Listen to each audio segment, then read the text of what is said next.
যে ভারতের সাথে এবং বাংলাদেশ আওয়ামী লীগের সাথে আমেরিকার আবার সুসম্পর্ক সৃষ্টি হবে, কোনো সন্দেহ নেই। কারণ আওয়ামী লীগ সরকার ক্ষমতায় থাকতে তাদের পক্ষে বন্দর নেওয়া বা এই সমস্ত অসম চুক্তি করিডোর এগুলো অসম্ভব ছিল, কখনোই সম্ভব ছিল না। সঙ্গত কারণেই তারা সেই সরকারকে উচ্ছেদ করতে সহযোগিতা করেছিল। আমি একটু 1 মিনিট সময় নিলাম, আপনি একটু কথা বলতে থাকেন, আমি 1 মিনিট সময়। জি, দর্শক ফরিদ ভাই কিছুটা অসুস্থ আছে, তো তারপরও আমার অন রিকোয়েস্টে তিনি যুক্ত হয়েছেন। মেইনলি যেটা হচ্ছে, আমরা যে বিষয়টা নিয়ে কথা অবতারণা করেছি সেটা ঢাকায় চীন। এটা মার্কিন যুক্তরাষ্ট্রের যিনি রাষ্ট্রদূত বেন ক্রিস্টেনসেন ঢাকায় যখন তিনি আসেন, জয়েন করেন, তখনই তিনি বলেছেন তিনি এখানে এসেছেন চীনকে নজরদারি করতে। অর্থাৎ চীনের এখানে যে বিনিয়োগ, চীনের যে প্রভাব, সেটাকে তিনি রুখে দিবেন, অনেকটা এরকম। এর প্রতিবাদও চায়না রাষ্ট্রদূত প্রতিবাদও করেছেন যে তিনি এটি কূটনীতিক শিষ্টাচার বহির্ভূত কথা বলেছেন। আবার লক্ষ্য করবেন ভারতও এখানে চীনের প্রভাব সহজভাবে নেয় না। সে কারণেই আজকের এই আলোচনাটা আমরা ফরিদ ভাইয়ের কাছ থেকে ডিটেল শুনবো, যেহেতু আমি আলোচনা করব না, যদিও আমি কিছু ইঙ্গিত দিব যতটুকু আমার জানা আছে। ফরিদ ভাইকে আমি জি, ফরিদ ভাইয়ের কোথাও একটা প্রবলেম হয়েছে, তিনি এসেছেন, আমি চাই তিনি আলোচনাটা কন্টিনিউ করুন। ফরিদ ভাই, যেটা বলতেছিলাম যে দিন শেষে ভারত, আওয়ামী লীগ এবং আমেরিকার একটা সুসম্পর্ক হবেই। তখন দেখবেন এখন যারা আমেরিকাকে বলেছে পরীক্ষিত বন্ধু, যেমন জামাত বলেছে, তারপর অন্যান্যরা যারা খুশি আছে, ঠিক এটার যখন উল্টা ঘটবে, তারপরেই দেখবেন যে এই বিএনপি, জামাত, হেফাজত, চরমনাই পীর, আমার ভাবির ছেলেরা তখন কি বলবে জানেন? এই যে সব কাফের একসাথে হয়েছে, যে ভারত আর আমেরিকা সব কাফের, ইসলাম এই জন্যই বলেছে মুসলমানদের সাথে বন্ধুত্ব করো না। এখন কিন্তু তাদের কাছে বন্ধুত্ব খুব ভালো লাগতেছে। আপনি বরং দেরি হয়ে গেছে, 2 বছর অনেক সময়, প্রায় 2 বছর হতে চললো, প্রায় 2 বছর, তাই না? প্রায় 6 মাস, অর্থাৎ ডিসেম্বর আসতে আসতে তো 2 বছর প্লাস। আপনার এরা এই মুহূর্তে 2 বছরই তো, এই তো আগস্ট মাসেই তো, আগস্ট মাসের 5 তারিখে আসলে তো 2 বছর হয়ে গেল। তো এই 2 বছর আর 2 বছর কয়েক মাস হয়ে যাবে ডিসেম্বর আসতে আসতে। এতদিন বরং আমেরিকা বসে আছে, এটাই বেশি। কারণ এই মুহূর্তে পাকিস্তানের যেভাবে প্রভাব বাংলাদেশে পড়েছে, তুরস্কের প্রভাব যেভাবে বাংলাদেশে পড়েছে, সেই সাথে চায়নার যে প্রভাব পড়েছে, আপনি শুধু চায়নার কথা লেগেছেন, আমেরিকা কিন্তু চায়নার সাথে কমও বিশ্বাস করে পাকিস্তানকে। সে পাকিস্তানকে নিয়ে খেলে, যেমন একজন সাপুরে, সে কিন্তু সাপ নিয়ে খেলে, তার বাক্সতে সাপ থাকে, কিন্তু সে কিন্তু সাপকে বিশ্বাস করে না। আর যদি বিশ্বাসও করে, তার কিন্তু দাঁত ভেঙে তারপরে রাখবে, অবিষাক্ত করে তারপরে রাখবে। নিশ্চয়ই বিষাক্ত সাপকে, আমি সাপুরদের সাথে চলেছি, আমি সাভারের সাপুরে সহ জামালপুর ময়মনসিংহে যে সমস্ত সাপুরেরা আসতো তাদের সাথে চলতাম এক সময়। তারা কিন্তু খুবই সতর্ক থাকে, বিষাক্ত সাপ থাকে না তা কিন্তু না, বিষধর সাপকে তারা মজবুত করে আটকে রাখে। যেগুলো অবিষধর সেগুলোর তারা গুরুত্ব দেয় না, যেগুলো তাদের ভাষায় বিষদাঁত ফেলে দেওয়া হয়। তো বিষদাঁত ফেলে দিলেও কিন্তু ঝুঁকি থাকে, যে কোনো সময় তার বিষ সেই আবার ফিরে আসতে পারে। সেই জন্য কিন্তু তার একটা ভয় কাজ করে তাদের। তো এই তুরস্ককে কিন্তু আমেরিকা একটু বিশ্বাস করে না। সে জানে ঐতিহাসিকভাবেই, মানে আপনি যদি সেই ব্রিটিশের আমল, মানে আমাদের দেশে ব্রিটিশ আমল, তার মানে মুঘল আমলকালীন, বা যখন এইখানে তুর্কিরা আসতো, আরবরা আসতো, পর্তুগিজরা আসতো, সেই সময়ের কথা বলতেছি, সেই 1500 শতকের কথাই ধরেন, তখনও কিন্তু যতদিন ভারত মহাসাগরের রাস্তাটা আবিষ্কার না হয়েছিল, ততদিনও কিন্তু তুরস্ক ডাবল গেম খেলেছে। সেই সময় থেকে এখনো খেলে, সব তাদের যায় নাই। তুরস্ক নিজেও ডাবল এজেন্ট, পাকিস্তান নিজেও ডাবল এজেন্ট। পাকিস্তান ইরানের না সৌদি আরবের, আমেরিকার না কারো, তুরস্কের বোঝা বড় মুশকিল। তুরস্ক তাই, এটা তারা বিশ্বাস করে, এটা তারা জানে যে এরা ফ্রড, যে কোনো সময় ফ্রডিং করতে পারে। রাশিয়া কিন্তু জানে যে তুরস্ক যে কোনো সময় ফ্রডিং করবে, কিন্তু সবাই তুরস্ককে ওই যে সাপুরে যেমন সাপকে ইউজ করে ওইভাবে ইউজ করে। তো রইল বাকি চায়না। তো এখন একদিকে এই বাংলাদেশটা যদি এখন তুরস্ক এবং পাকিস্তানের আন্ডারে চলে যায়, অলরেডি গেছে, এইখানে যদি মৌলবাদ মাথা চারা দিয়ে ওঠে, মৌলবাদ মাথা চারা দিয়ে উঠলে কার ক্ষতি বেশি হবে? সবার আগে ইউরোপ আমেরিকার ক্ষতি হয়, আমরা সেটা দেখেছি। কিভাবে? তাদের লাভও হয় কিছু কিছু ক্ষেত্রে দেশ আক্রমণের জন্য, কিন্তু লস হতে হয়। টুইন টাওয়ার কখন ভেঙেছে? যখন মৌলবাদ মধ্যপ্রাচ্যে আফগানিস্তানে বেড়ে গিয়েছিল, তখন না টুইন টাওয়ার ভেঙেছে? তো আজকে যদি বাংলাদেশে এখন মধ্যপ্রাচ্যে, কিন্তু সারা মধ্যপ্রাচ্যে মানুষের সংখ্যা কত, আর বাংলাদেশে মানুষের সংখ্যা কত? আর বাংলাদেশের মানুষগুলো যদি জঙ্গি হয়ে যায়, তাহলে এগুলো বিপজ্জনক অবস্থা কার উপরে গিয়ে পড়বে? ইউরোপের উপরে। দিন শেষে দিন শেষে গিয়ে আমেরিকার উপরেই পড়বে, ভারতের উপরও পড়বে, কোনো সন্দেহ নেই, ভারতের উপরে তো পড়েই আছে। তো এরা তখন কি করবে? হ্যাঁ, ঠিকই বলেছেন, আমার বিশ্রামে থাকার কথা। ওই যে আজকে একটাই লাইভে, এই একটাই, ওই যে বিড়ালের স্বভাব আছে না, খাটাইশি স্বভাব আছে না, আর আর আর আর উলু খাবো না গো, আর উলু খাবো না। তারপরে যখন তার একটু ভালো লাগে তখন বলে উলু খাই বাসি। তো এরকম আমার মা, আজকে সবই ক্যান্সেল করেছি, কালকেও তো একটাও করি নাই। আজকে এই যে একটা একটা হয়তো, মানে তাও তো বুঝতে পারতেছেন যে আমার সমস্যা হচ্ছে, আপনারা কিছুটা বুঝতে পারতেছেন আমার কথা বলতে। মানে আমাকে ফোন ফোন লাইভে তো দূরের কথা, আমার ফোন রিসিভ করার পর্যন্ত না করে দিয়েছে, যে কোনো কারোর সাথে যেন 2-3 মিনিটের উপরে কথা না বলি, এইভাবে ডাক্তার নিষেধ করে দিয়েছে। মানে এই গত সোমবারে তো বলেছিলাম যে দেখা করবো ডাক্তার, এইবার দেখে আরো রাগ করেছে আমার উপরে। যাই হোক, যেটা বলতেছিলাম, তো যার জন্যই এটা মেনে নিয়েছি। হয়তো একটা লাইভ সারাদিনে হয়তো পাবেন, হয়তো একটা, তাও একটাও নাও থাকতে পারে সারাদিনে। যা বলছিলাম যে আমেরিকা কখনোই বাংলাদেশের যে বর্তমান অবস্থা, তারা তাদের স্বার্থ হাসিল করে নিয়েছে। তারা করিডোর নিয়ে নিয়েছে, তারা তারা বন্দরও নিয়ে নিয়েছে, তারা চুক্তিও করে ফেলেছে। এখন আমেরিকা দেখলো যে মার্কেট সাজাইলো সে, অর্থাৎ দোকান দোকান একটা মার্কেট সাজালেন আপনি, ওই মার্কেটে ব্যবসা করতেছে আমি, তাহলে তো আপনার লস। তো আমেরিকা এখন দেখলো কি মাখাইলাম কি হইল, ছাতু মাখাইলাম গু হইল। সঙ্গত কারণেই এখন ভারত এবং আমেরিকার কমন এনিমিকে চায় না। তো সঙ্গত কারণেই এখন তারা ঐক্যবদ্ধ হবে। এর জন্য তো বিশেষজ্ঞ ডক্টরেট ডিগ্রির দরকার নাই রাজনীতিতে, এটা কমন সেন্সের ব্যাপার। নিঃসন্দেহে পশ্চাৎ ভারতের বিরোধিতা করবে, করতে চাইবে, কোনো সন্দেহ নাই। কিন্তু তার মানে এই না তারা চাইনাকে ঢুকতে দিবে। আবার এখানে ভারতে কিন্তু দুই দিকে, অনেকেই বলতেছে ভারত চাপে আছে, ভারত কিন্তু দুই দিকে সুবিধাপ্রাপ্ত। এখানে আমি ভারতকে উইন উইন পজিশনে দেখতেছি। চাইনাও কিন্তু চাইবে না যে আমেরিকা এখানে প্রতিষ্ঠিত হোক, এটাও কিন্তু একটা ব্যাপার আছে। চাইনা, কারণ ভারত তো চাইনার তুলনায় দুর্বল শক্তি, তো দুর্বল শক্তিকে আবার তারা ওয়েলকাম জানাবে। কিন্তু আমেরিকা তো অত্যন্ত সবল শক্তি, তাকে তো ওয়েলকাম জানাবে না আমেরিকা, চায়না। তো এইখানে আরেকটা জটিলতা সৃষ্টি হবে। অন্যদিকে আমেরিকার সেম কেস, যে ভারত দরকারে উঠে আসুক, কিন্তু চায়না যেন আর শক্তিশালী না হয়। চায়না যেন বাংলাদেশ সহ, আপনি যেটা বললেন, যেটা আমার সাথে আপনার অফ দ্য রেকর্ডে কথা হলো, সেটা হলো যে সমুদ্র এরিয়া, জলসীমানা দেখেন, পুরো আরব সাগর থেকে শুরু করে, পুরো আরব সাগর থেকে শুরু করে ভারত মহাসাগর হয়ে অস্ট্রেলিয়া পর্যন্ত। অনেকে হয়তো এটা জানে না, আমি অনেক এটা নেভিরা জানে, আমি অনেক বিশেষজ্ঞদের সাথে বাংলাদেশে কথা বলছি, বুধ এটা জানে না। সেটা আরব সাগর থেকে একেবারে ভারত মহাসাগর হয়ে অস্ট্রেলিয়া পর্যন্ত, এগুলো কর্তৃত্ব কিন্তু ভারতের, এবং এখানে ভারত কিন্তু খুব শক্তিশালী। তো এখন চায়না যদি এখানে ঢুকে যায়, তাহলে এটা আমেরিকার জন্য ঝুঁকিপূর্ণ হয়ে যাবে।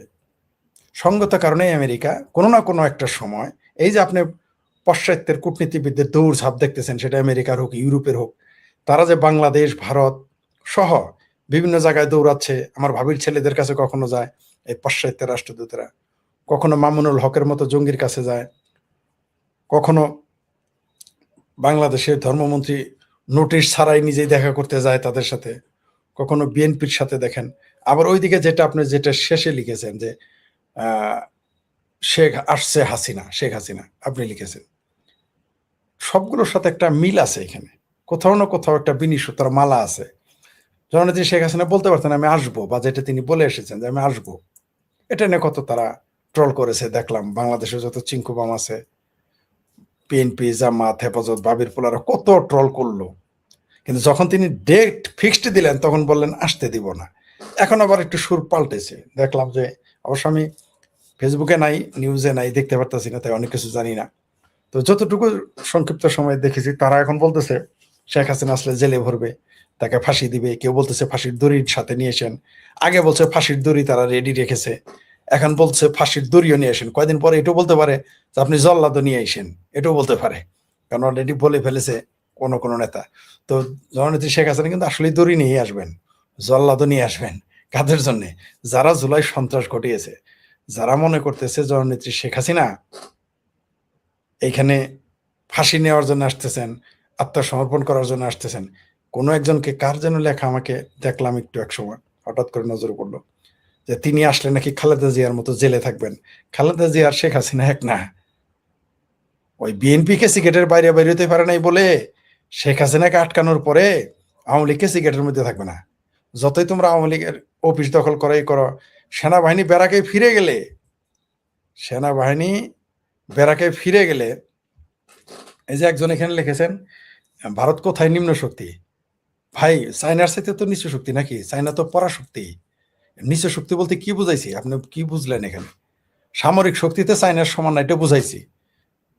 আর ভারত অবশ্যই তো পরাশক্তির নিচে, তাই না? সেটা বুঝাইছি ভাই। ভারতের যদি এত শক্তি থাকতো তাহলে বাংলাদেশ যেভাবে গালি দেয়, যেমন বিএনপির এত শক্তি কিন্তু ভাবির পোলারা গালি দিতে দিতে কমায় পাঠায় দিছে, তেমনি ভারতকে নিয়ে যেভাবে বলে বাংলাদেশের হাঁপানি রোগী, যক্ষার রোগী, কামের লোক, কাজের লোক, তারপর রিক্সাওয়ালা, টেম্পোওয়ালা, তারপর আমার ভাবির পোলারা সহ শুরু করে যেভাবে আপনাদের গালি দিয়েছে, তারা ভারত দখল করবে, সেভেন সিস্টার দখল করবে, আপনারা কিন্তু একটা শক্ত কথা বলতে পারেন নাই। তা আপনাদের কি বলবো? আমি উষা শক্তি বলবো আপনাদের? আপনারা তো নিচা শক্তি ভাই, ভারত তো নিচা শক্তি। আমাকে যদি কেউ এসে মা তুলে গালি দেয়, বাপ তুলে গালি দেয়, আমার দিয়ে রাস্তা দিয়ে গালি দেয়, আমার যদি ক্ষমতা থাকে আমি বসে থাকবো? আমি তো শর্টকানা দিয়ে চাপা সোজা করে ফেলবো। কখন আমি কৌশল নিব? যখন আমি আসলেই দুর্বল। কখন আমি চাণক্য নীতি নিব? তখন যখন আমি আসলেই দুর্বল। সেই জন্য বলেছে ভারত দুর্বল শক্তি। দুর্বল শক্তি না হলে ভারতের কথায় বাংলাদেশকে, বাংলাদেশ এগুলো এগুলো যদি ভারত যদি বাংলাদেশের, ভারতের অর্ধেক ক্ষমতা ধর থাকতো বাংলাদেশ, এতদিন তো ভারত দখল করে ফেলাইতো। সেই জন্য বলছি ভারত নিশ্চয় শক্তি। আমি ভুলটা বলছি কোথায়? সামরিক শক্তিতে যদি সত্যি এত শক্তি থাকতো তাহলে বাংলাদেশ এগুলো কথা কিভাবে বলে আমাকে বুঝাই বলেন। হয় আপনারা অবশ্যই দুর্বল, আর না হয় আপনাদের কূটনীতি দুর্বল। এটা তো মেনে নিতে হবে ভাই। সারা জীবন গালাগালি করলো আপনাদের তারেক রহমানরা, আপনারা দাওয়াত দেন নাই? তারেক রহমান কিন্তু আপনাদের দাওয়াত দেন যে নরেন্দ্র মোদীজি, অমিত শাহজি আসেন। বলছে কি বাংলাদেশ? বলে নাই, আপনারাই বলেছেন। নিশ্চয়ই ওই যে আমি যেটা ঘন ঘন বলি চাণক্য নীতি ব্যবহার না, সবসময় চাণক্য নীতির মধ্যে এইটাও আছে যে হয় যে তোমাকে ক্ষতি করতে চাইবে ওই রাস্তা থেকে তুমি অন্য রাস্তায় চলে যাবে, অথবা তাকে উপরে ফেলে দিতে হবে। দুইটাই বলেছে। তাই আপনি বারবার সরে যাচ্ছেন, অর্থাৎ আপনাকে কেউ কুত্তার মতো ঘেউ ঘেউ করতেছে, আপনি বারবার পথ ছেড়ে দেন, তার মানে ওই কুকুর সরানোর ক্ষমতা আপনার নেই। সেই জন্য বলেছি, সেই জন্যই কথা বলেছি। আপনি আর চায়না তো পরাশক্তি, সে তো সুপার পাওয়ার, স্বীকৃত। ভারত তো এখন স্বীকৃত না ভাই। আপনি এত খুব কষ্ট পাইলেন এই কথা বলাতে। আমারই তো ভাই আমার লোকজন ভারতের দালাল বলে, আমারই তো নরেন্দ্র মোদীর দালাল বলে, বিজেপির দালাল বলে ভাই। আমিও তো চাই না ভারত নিচে, কিন্তু ভারত এখানে প্রমাণ করে দিয়েছে সে শক্তিতে দুর্বল। বেলুসেরা ৭৫ বছর যাবৎ ভারতের সহযোগিতা চাইতেছে, নেহরু থেকে শুরু করে এখন পর্যন্ত প্রকাশ্যে সহযোগিতা কেন করতে পারেন না? আমেরিকা তো করে, রাশিয়া তো করে, আপনারা করেন না কেন? তার মানে আপনারা দুর্বল, এটা মেনে নিতে হবে। এটা তো সত্য। এতে লজ্জা পাওয়ার কি আছে? শক্তি অর্জন করেন আরো, তাহলেই হয়ে যাবে ভাই। যেটা বলতেছিলাম এইখানে, এই যে হ্যাঁ না, কত বছরে এগিয়ে আছে সেটা জানি না, কিন্তু চীনে এগিয়ে আছে, অনেক এগিয়ে আছে, কোনো সন্দেহ নেই। এগুলা ভাই বললেন না, এই যে বলছেন কুকুরের জন্য মুগুর রেডি আছে, আমরা কুকুর হতে পারি, এগুলা বাজে কথা বললেন না ভাই। এগুলো হলো ভাই ওই যে মানে কি বলবো, পালিশ করা কথা। এগুলো হলো পালিশ করা কথা। আপনি মুরত নাই ভাই, এটা স্বীকার করতে আপনার তুই লাগে কেন? এগুলো বলেন কেন ভাই? কি কমেন্ট করেন ভাই? রিয়েলি মুরত নাই তাই এটা করতেছেন? রিয়েলি মুরত নাই? যাদের মুরত আছে তারা এগুলো এগুলো শুনবে না, তারা সোজা মুগুর মারবে। ভাই আপনি আসলে মুরত নাই, এটা মানতে হবে। ওই যে হত্যা করেন না, কুকুর হত্যা করবেন না, প্রাণী হত্যা না, ভালোবাসেন, এগুলো বাজে কথা, এগুলো আমাকে শিখায়েন না ভাই। আপনারা অনেক শক্তিশালী।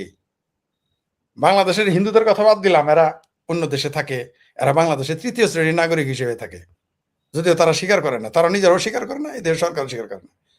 তো পশ্চিমবঙ্গ থেকে আপনারা মমতা ব্যানার্জির ক্ষমতায় থাকতে মুর্শিদাবাদ 3টা জেলা থেকে পালাইছিলেন কেন? ওখানে তো ভারত সরকার ছিল।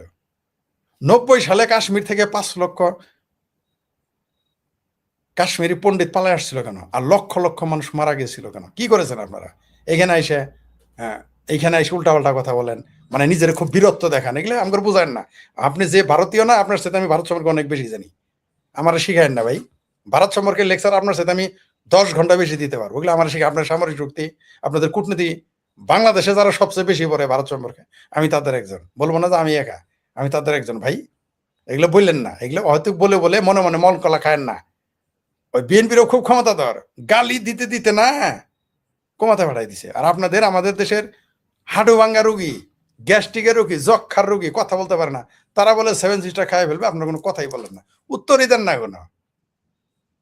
আমি জানি যে বাংলাদেশের, ভারতের তুলনায় বাংলাদেশ 50 গুণ শক্তি কম, ক্ষমতা কম, অর্থনীতি কম। বলে তো অন্তত মনে রাখবেন, যে সাপ বিষ তুলে বিষাক্ত, আপনি কিন্তু সবল দেন না, ওই সাপ দেওয়ার লাভ নাই। কিন্তু যে সাপ বিষাক্ত নয়, ধরা সাপ দেখলেও কিন্তু মানুষ দৌড় দেয়। গোখরা সাপ দেখলে অনেকে, তো আমি ছোটবেলায় গোখরা সাপ হাতে নিয়েছিলাম। কেন নিয়েছিলাম? সে ঘুমিয়েছিল। ছোটবেলায় আমি নিজে গোখরা সাপ ধরে ফেলেছিলাম। আমি ওটাকে মাছ মনে করেছিলাম, আমি ওটাকে শৈল মাছ বা টাকি মাছ মনে করে ধরেছিলাম। কারণ কি? সে ঘুমন্ত। তো ঘুমন্ত থাকলে গোখরা সাপ মাছ ধরে ফেলে, মাছ মাসে আমি তার প্রমাণ। তারপরে আমি যে কিভাবে বাঁচলাম সেদিন, আমাদের আত্মীয় স্বজন, আমার মা তো অজ্ঞান হয়ে পড়ে গেছিল সাথে সাথেই, আর আমাদের আত্মীয় স্বজন তারা এসে ওই সাপ পরে মারে, গোখরা সাপ ছিল। আরেকটা উদাহরণ দেই, আপনাদের চাণক্য নীতিও আমি কম পড়ি নাই ভাই। আপনার যদি শক্তি থাকে, আপনি যদি প্রকাশ না করেন, আপনি ঠেলা খাবেন, খাবেনই, কেউ ঠেকাইতে পারবে না। আপনার যদি পরিচয় না জানে আপনি ক্ষমতাধর, আপনি ধরা সাপ দেখলে সবাই লিঙ্গরে ধরে টান দেয়, কিন্তু গোখরা সাপের কেউ দেয় না। কারণ কি? যারা মাছ মারতেন ছোটবেলা আমার মতো, নিশ্চয়ই তা জানেন, নিশ্চয়ই তা জানেন যে আমরা মাছ ধরতে গিয়ে লেঙ্গুর, কিন্তু যদি গোখরা সাপ পড়তো কি করতাম, বা দাঁড়াই সাপ পড়লে কি করতাম? তখন তো নিজেরা উঠে দৌড় দিতাম, তাই নয় কি? নিঃসন্দেহে তা। আরেকটা জিনিস বলি, জার্মান কোনোদিনই রাশিয়া আক্রমণ করার সাহস পাইত না, কখনোই পারতো না, যদি রাশিয়া তার ক্ষমতা প্রয়োগ করতো, যদি তার শক্তি প্রকাশ করত। দ্বিতীয় বিশ্বযুদ্ধের হিস্ট্রি পড়ে দেখেন, হিটলার মনে করেছিল যে সোভিয়েত ইউনিয়ন আসলেই দুর্বল, তার জন্য সে গিয়ে সেখানে হামলা করেছিল। নাহলে হিটলার কি এত পাগল নাকি ওখানে হামলা করবে? কারণ রাশিয়া একটা ভুলের জন্য তাদের 10 কোটি লোক মারা গেছে রাশিয়ার, কারণ তারা শক্তিমত্তা প্রকাশ করে নাই।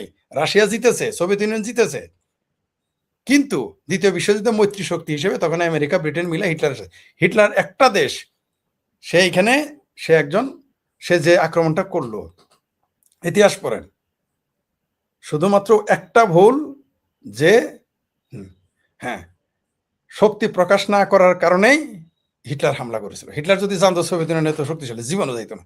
এই যে বাংলাদেশ এত ঘাউ ঘাউ করতেছে, বাংলাদেশের যারা পেয়ারা পাকিস্তানি, তুরস্কের চামচামি করে, এই যে ভারতের এত গালি দেয়, যদি ঠিক মতো মুগুর মারতো, কেউ কথা বলতো?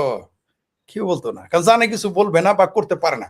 দুইটাই হইতে পারে, হয় ভারত কিছু করার ক্ষমতা রাখে না, অথবা কিছু বলবে না, তো দুইটাই তো আপনার লস। আরে ভাই, একটা গ্রামের ইউনিয়নের মেম্বারের গালি দিলে ভাই চামড়া ছুলে ফেলায়। একটা মেম্বার একটা গ্রামের মেম্বার যদি হয়, তার গ্রামে, তার এলাকায় যেতে পারবেন না আপনি, প্রয়োজনে সে আপনার ল্যাং মারবে। এরকম গালাগালি দিয়ে কিছু করেন না, আবার বলতেছেন এখানে এসে আমার জ্ঞান দিতে আসছেন, তাহলে তো ভাই সমস্যা ভাই। পড়তে হয় না, অপ্রাসঙ্গিক ভাবে অনেক কথা বলতে হলো। জি, লাইক সোভিয়েত ইউনিয়নকে জি জি, ফরিদ ভাই, আর যে বিষয়টা কথা হলো, মানে উনি হয়তো একটা কমেন্ট করেছেন, করতেই পারে দর্শক, আর নিজের দেশ তো, হয়তো উনি ভারতের নাগরিক, হয়তো উনি, আমি তার ওনার কাছে মনে হয়েছে। জি, আমি তার কাছে শ্রদ্ধা রাখি বলতেছি, ভারতকে নিচে বলছি, চীনের তুলনায় সামরিক শক্তিতে, অর্থনীতি বলছি, এতেই তার এত খারাপ লাগলো। তাইলে এই যে বাবির পোলারা যে চীন ভারত দখল করতে চাইলো, তখন উনি কোথায় ছিল? সেই জন্য উনি তো ওনার কথাতেই ফেসে গেছে। ওনার সাথে তো আমি বেশি ক্ষুব্ধ। উনি ভারতের কোনো সন্দেহ, কিন্তু আমার তো ভারত প্রেম কম নাই, আমিও তো ভারতকে ভালোবাসি, শ্রদ্ধা করি। আমার তো দালালই বলে, কে না বলে? আপনার এখানেও তো আমার বলেন আমি ভারতের দালাল, নরেন্দ্র মোদী দালাল, কিন্তু তিনি আমার এই কথাতে যদি একটু গুস্সা পান বা রাগ পান বা কষ্ট পান, না, পাইতেই পারেন একটা ফরিদ ভাই ন্যায্য কথা বললে আবার অনেক গালাগালিও কেউ আছে, এরকম গালাগালিও শুনতে হয়। তো আমরা তো আসলে নিরপেক্ষ দৃষ্টিতে ন্যায্য কথাটা বলার চেষ্টা করি, যে আসলে আমরা এখানে আমাদের দেশে যেভাবে ভারতকে নিয়ে কথা বলা হয় পলিটিক্যালি, এটাকে আমরা মনে করি এটা ঠিক নয়। হ্যাঁ, এটাকে আমরা চাই যে আমাদের প্রতিবেশী সবার সাথে সুসম্পর্ক গড়ে তুলতে হবে। হাঁটতে পারে না, হাঁটতে পারে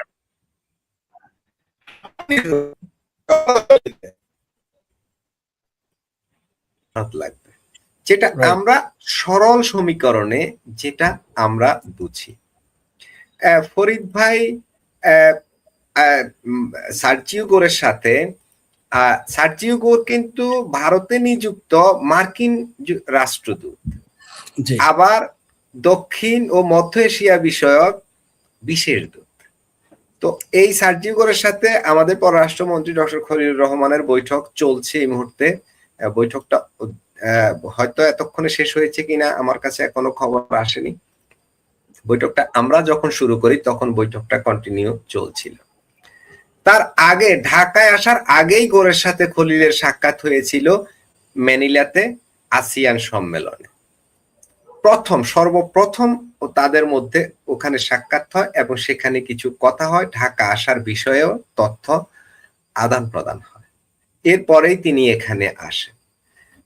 আবার শেখ হাসিনার ফিরে আসার কথা ডিসেম্বরে, এর মধ্যে মার্কিন রাষ্ট্রদূত এনসিপি, আপনি যেটা বললেন মামুনুল হক, এদের সাথে বৈঠক করলেন।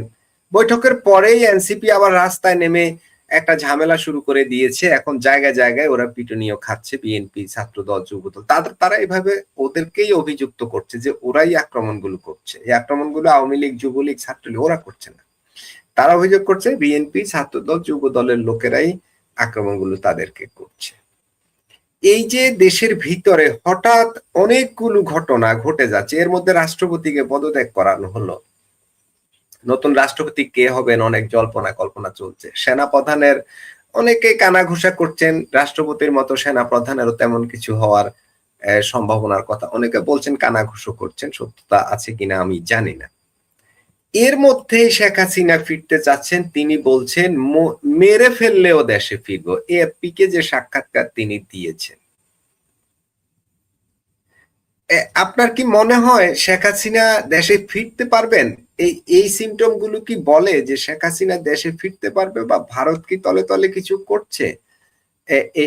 এই বিষয়ে একটু জানতে চাই ফরিদ।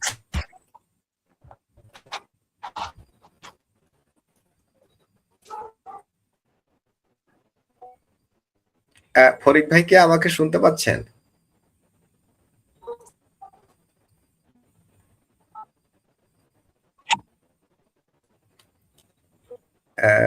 ফরিদ ভাই কি আমাকে শুনতে পাচ্ছেন? শুধু ভারত না, আমার জানার মতো কয়েকটি দেশই এই প্রচেষ্টা চালাচ্ছে যাতে বাংলাদেশে ইনক্লুসিভ রাজনীতি থাকে, বিশেষ করে ইউরোপে।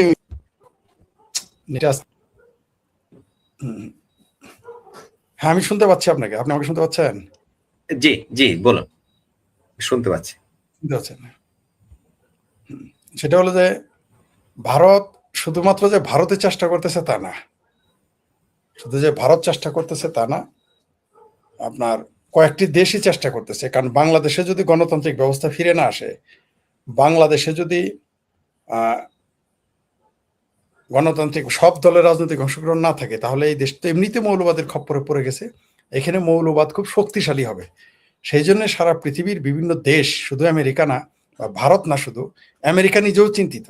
ওই যে বললাম যে কি মাখাইলাম কি হইলো, ছাত্র মাখাইলাম ঘু হইলো। মানে আপনার কোনো কিছু করতে গিয়ে যদি হিতে বিপরীত হয়ে যায়, তাহলে তো সেটা করে লাভ নেই।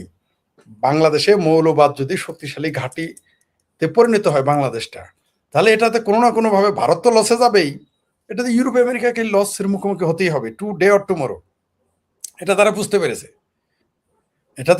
পেরেছে। বিএনপি সম্পর্কে তাদের ধারণা ছিল যে বিএনপি একটা, যেহেতু কাগজপত্রে গণতান্ত্রিক দল, কমপক্ষে মিনিমাম একটা অবস্থান থাকবে। কিন্তু এরা এসে দেখেছে যে না, বিএনপি কোনো গণতান্ত্রিক দল নয়, তাদের যারা লজ্জা পায় জামাত করতে, যারা সরাসরি জঙ্গিবাদে নাম লেখাইতে ভয় পায়, লজ্জা পায়, তারা হয় গিয়ে বিএনপি করে। সফট হার্টের জঙ্গি যারা, তারা গিয়ে বিএনপি করে। সফট হার্টের যারা পাকিস্তান বিরোধী, তারা গিয়ে ওইখানে যায়। আর যারা ডাই হার্ট পাকিস্তান বিরোধী, তারা জামাত করবে, চরমনাই করবে, হেফাজত করবে। এটা তারা এখন বুঝতে পেরেছে। আগেও বুঝতে পেরেছিল, কিন্তু এখন প্র্যাকটিক্যাল সুযোগ দিতে একটা মানুষকে। 17 বছর একটা মানুষ ইউরোপে থেকেছে, তার পরিবর্তন হওয়ার কথা, কিন্তু তারেক রহমানের তো কোনো পরিবর্তন হয় না। মানসিক পরিবর্তন হয়েছে, না মেধার পরিবর্তন হয়েছে, না চিন্তা চেতনা, কোনোভাবেই তার পরিবর্তন আসে নাই। তো এটা তারা এখন বুঝতে পারছে। আওয়ামী লীগ সরকার যত যাই করুক, তারা অন্তত মিনিমাম একটা গণতান্ত্রিক প্র্যাকটিসের মধ্যে থাকে, এটা স্পষ্ট। এবং দেশও মৌলবাদ একটু টাইট থাকে, কিন্তু এই দেশে জঙ্গিবাদ মৌলবাদ যেভাবে আস্কারা পেয়েছে, তাদের দলের প্রধানকে কুলাঙ্গার বললে তাদের কিছু করার মুরুদ থাকে না। তো এখন শুধু ভারত না, আর ভারতের জন্য তো এই সরকার তো হুমকি। কারণ এখানে তুরস্ক আর ইরান যদি, তুরস্ক আর পাকিস্তান যদি এখানে ঘাঁটি করে, তো ক্ষতিটা কার করবে? ব্লিডিং কার হবে? ভারতের হবে। তো ভারত সঙ্গত কারণে চাইবে যে তার দেশের জন্য হার্মফুল নয় এমন কোনো সরকার থাকুক। সেই সঙ্গে সেটার প্রথম তালিকায় যার নাম, সেটা হলো আওয়ামী লীগ। স্বাভাবিকভাবে এটা করতেই পারে তারা। যেমন পাকিস্তান সবসময় চাইবে এখানে জামাত ক্ষমতায় থাকুক, তো ভারত এরকম চাইতেই পারে যে আওয়ামী লীগ ক্ষমতায় থাকুক, চাইতেই পারে। সেই চেষ্টা তারা শুধু তারা যে করবে তা না, এই অঞ্চলে আরো কোনো কোনো দেশ সেই প্রচেষ্টায় লিপ্ত আছে, নামগুলো সঙ্গত কারণে বলবো না। তো চেষ্টা করতেছে এবং করবে। কারণ এখানে যদি আবারও বলি, ব্যবসায়ী দেশে 18 কোটি মানুষের দেশ, এই দেশের জন্য বিপজ্জনক। এই দেশও বিপদ, দেশের মানুষও বিপদে পড়বে। এই দেশের মানুষ তো পেয়ারা পাকিস্তানি জজবা, এরা তো বুঝতে পারতেছে না যে এদের ভবিষ্যৎ কোন দিকে যাইতেছে। এরা যে ভবিষ্যতে গিয়ে দুর্ভিক্ষের মুখোমুখি হবে, ভবিষ্যতে গিয়ে যে আফগানিস্তানের মতো সন্তান বিক্রি করতে হবে, পাকিস্তানের মতো রাস্তায় চিকরা চিকরি করতে হবে আটার জন্য, এটা তো তারা এখনো বুঝতে পারতেছে না। পাকিস্তানি জোশে, জোশ তো ছুটে যাবে যদি এই সরকার থাকে। তো তারপরে বিশ্বরা চিন্তা করতেছে যে এই দেশে যদি কোনো সমস্যা সৃষ্টি হয়, 18 কোটি মানুষ, 1 কোটি হিন্দু না হয় ভারত নিয়ে নিল, আর 17 কোটি মানুষ কোথায় যাবে? এরা তো কার জন্য হুমকি হয়ে দাঁড়াবে? সারা পৃথিবীর সারা পৃথিবীর মানুষের জন্য বিপজ্জনক হয়ে দাঁড়াবে বাংলাদেশের জঙ্গিবাদী মানুষগুলো। তো সঙ্গত কারণে এখানে সরকার আর জঙ্গিবাদীদের ঠেকিয়ে রাখার জন্য সরকার পরিবর্তন অবশ্যই জরুরি, অথবা গণতান্ত্রিক পরিবেশ থাকতে হবে, একটা শক্তিশালী সংগঠন থাকতে হবে। কারণ এখন যারা আছে, তারা ডানে বামে উপরে নিচে সব রঙে যতই থাকুক, গড়ে পর্তায় ওই মৌলবাদী জঙ্গিদেরই সাপোর্টার। তো এই কারণে আওয়ামী লীগের এইখানে, আর আজকাল যে বামপন্থীরা ছিল, তারাও এখন পেয়ারা পাকিস্তানি জঙ্গিদের সমর্থক হয়ে গেছে, কোনো সন্দেহ নাই। তো শুধু এখানে ভারত না, এখন আমেরিকাও চাইতেছে এখানে ডাইভার্সিটি থাকুক, আওয়ামী লীগ থাকুক। আর আপনি যেটা বললেন, চীনকে ঠেকাইতে গিয়ে ভারতের সাথে আমেরিকার আপোষ করতে হবে, করতে হবেই। তখন আবার ভারতেরও চীনকে ঠেকাইতে আমেরিকার সাথে আপোষ করতে হবে, কোনো সন্দেহ নেই। তো তখন কি করতে হবে? এরা কাছাকাছি চলে আসবে। অর্থাৎ আমেরিকা আর ভারত কাছাকাছি আসলে, সঙ্গত কারণেই ভারত তার নিজের সমর্থিত বা তাদের প্রতি সিম্পেথি আছে এমন কোন সরকার ক্ষমতায় আসুক, এটা তো তারা চাইবেই। তো ভারত তখন কার নাম বলবে? শেখ হাসিনার নাম বলবে নিশ্চয়ই, সেখানে জামাতের নাম বলবে না, হেফাজতের নাম বলবে না। তো ভারত তখন শেখ হাসিনার ব্যাপারে বলবেই, আওয়ামী লীগের ব্যাপারে বলবেই, একটা প্রগ্রেসিভ রাজনীতির কথা বলবেই। তো তখন যে ডেটটা দিয়েছে, মার্জিন দিয়েছে যে বাংলাদেশের ডিসেম্বর মাসে সে জননেত্রী শেখ হাসিনা আসতেছে, এটার সাথে এগুলো মিলে যায়। আমার ধারণা যেগুলোর আভাস তিনি আগেও পেয়েছেন, জননেত্রী শেখ হাসিনা আগেও আভাস পেয়েছেন। পাশাপাশি বাংলাদেশের তো আসলেই ক্রাইসিস, এমন না যে শেখ হাসিনাকে কেউ আনতেছে তার জন্যই তিনি আনতেছেন, তা তো না। বরং বাংলাদেশের এখন যে অর্থনৈতিক অবস্থা, রাজনৈতিক অবস্থা, আইন শৃঙ্খলার অবস্থা, মানুষের চাকরির অবস্থা, ব্যবসার অবস্থা, এখন তো আওয়ামী লীগের আসাটা অনিবার্য হয়ে যাচ্ছে। কোনোদিনই চীনের সাথে ভারতের যুদ্ধ হবে না, এটা আপনি নিশ্চিত থাকেন। কোনোদিনই হবে না। এগুলো ফালতু কথা বললেন না ভাই। এরা যদি যুদ্ধ করতো তাহলে বর্ডারে বহু আগে লেগে যাইতো। ভারত চায়না এত পাগল হয়নি। তারা নিজেদের মধ্যে ব্যবসা বাণিজ্য কিন্তু ঠিকই রেখেছে। কোনোদিনই ভারত চায়না যুদ্ধ করবে না, কোনোদিনই করবে না। আর ভারতের 1 নাম্বার শত্রু কিন্তু চায়না লেখা নাই। ভারতের গোয়েন্দা সংস্থা কি লেখা আছে সেটা বললে কিন্তু ভারতের ভারতের যে গোয়েন্দা সংস্থা 1 নাম্বার ভারতের শত্রু রাষ্ট্র কি চায়না লেখা, পাকিস্তান লেখা? একটাও না। খুঁজে দেখেন কোন দেশের নাম লেখা। অনুমান করে বললেন না। আপনাদের দেশেরই যে রিপোর্ট আছে সেগুলো ভালো করে পড়েন, কোন কোন দেশের নাম আছে। আপনারা যে বলতেছেন যে চায়নার সাথে তার যুদ্ধ হবে 1989 সালে, 1989 সালে ভারত চেয়েছিল পাকিস্তানের সাথে পারমাণবিক সরি, ভারতের সাথে পাকিস্তানের যুদ্ধ, সে খবর তো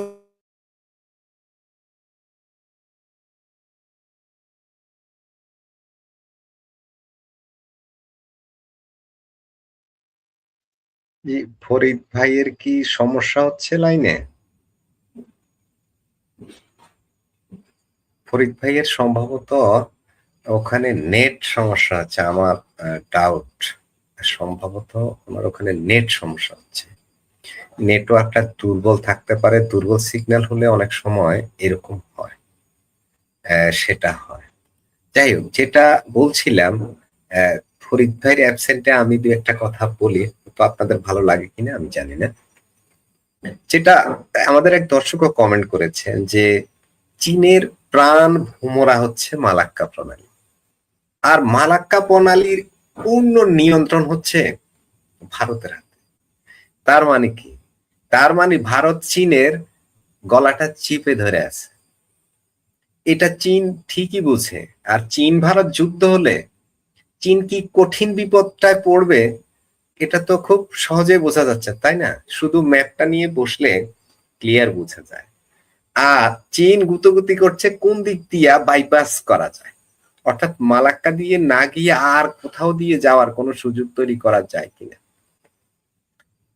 এটা আমি আগেও বলেছি যে সে এই যে সে যে এই যে রোডস ইনিশিয়েটিভ যেটা করে, এই যে আমাদের সাথে এখন যেটা হচ্ছে বাংলাদেশ, চায়না, মিয়ানমারের উপর দিয়া যেই প্রকল্পটা, রোড অ্যান্ড হাইওয়ে ইনিশিয়েটিভ, এটা কেন করছে? এটা হচ্ছে সে বাইপাস করার জন্য, অর্থাৎ মালাক্কাকে বাইপাস করার জন্য। আবার গোয়াদার বন্দর দিয়াও সে আরেকটা তৈরি করেছে, সেখানে সেটা কিন্তু ব্যবহার করতে পারছে না, সেখানে গৃহযুদ্ধের কারণে। মানে বেলুচিস্তানের যে যুদ্ধ হচ্ছে, বেলুচরা চায়নাদেরকে দেখলেই আক্রমণ করে, চাইনিজ দেখলেই আক্রমণ করে, যার কারণে চায়না ওখানে চরম ডিস্টার্ব। ওটাও ব্যবহার উপযোগী এখনো করতে পারেনি। শুধু একটা ছোট্ট রুট তৈরি করেছে, সেটা হচ্ছে বঙ্গোপসাগরে এই মিয়ানমার অংশে, আরাকানের এই অংশে ওরা একটা গ্যাস ক্ষেত্র নিয়েছে, একটা বন্দর করেছে, আর এখানে একটা ডিপু করেছে। মধ্যপ্রাচ্য থেকে তেল এনে এখানে ছেড়ে দিবে পাইপলাইনে, সে কুনমিং এর ওদিক থেকে সেটা তুলে নিবে। এই ছোট্ট একটা জায়গা এখানে তৈরি করেছে, এটা বড় কোনো কিচ্ছু না। আর এটাকে সেফটি দেওয়ার জন্য মংলা বন্দরটা এখন চাচ্ছে বাংলাদেশের, চাচ্ছে না, চুক্তি করে ফেলেছে। হ্যাঁ, এই হলো ফ্যাক্টর। আর তার পথ নেই, চুক্তি করার কারণেই ভারত আর আমেরিকা কাছাকাছি আসতেছে এই চুক্তির কারণে। এখন চায়নার মূলত এই অঞ্চলে চায়না খুব বিপদে আছে, খুব বিপদে আছে। চীন ভারত যুদ্ধের কোনো যেটা বললেন, কখনোই চীন ভারত যুদ্ধ হলে চীন শেষ, চীন খুব বিপদে পড়বে। এটা তো আমেরিকা চাচ্ছে, আমেরিকা বা পাশ্চাত্য শক্তিরা তো চাচ্ছে চীন ভারত যুদ্ধ হোক, এটা তো তারা চায়, কায় মনে চাইতেছে। কিন্তু ভারত, ওই যে এবার আসি, ভারতের ওই জায়গায় নীতিটা তাদের ঠিক আছে যে সেইখানে তারা ঝুঁকি নিবে না, ভারতও ঝুঁকি নিবে না, চায়নাও ঝুঁকি নেবে না। তারা নিজেদেরকে মনে করে শত্রু রাষ্ট্র। কিন্তু আপনি দেখেন সবচেয়ে বড় ব্যবসাটা কার সাথে হইতেছে? চায়নার সাথে। চায়নাও এখানে ব্যবসা করতেছে, ভারতও চায়নাতে ব্যবসা করতেছে, কারণ তারা ওই ঝুঁকি নিবে না। তারা কখন শোনেন, চায়নাতে 150 কোটি মানুষ, ভারতে 150 কোটি মানুষ, এরা কিন্তু এত বড় বাজার কেউ নষ্ট করতে চাইবে না, কেউ না, কেউ না, এই রিস্ক নিবে না ব্যবসা আগে। এই যে এত বন্দর দখল, করিডোর দখল, শেখ হাসিনা সরকার উচ্ছেদ, নরেন্দ্র মোদীর বিরুদ্ধে ষড়যন্ত্র, এগুলো কেন করে? ওই যাদের ব্যবসায়িক স্বার্থ নষ্ট হচ্ছে তারা এগুলো করতেছে। এইখানে সেই রাষ্ট্রগুলো, সেই ব্যক্তিগুলো, সেই বিলিয়নার গুলো, যে পৃথিবীতে যারা বড় বড় পুঁজিবাদী, বড় বড় ব্যবসায়ী রয়েছে, তাদের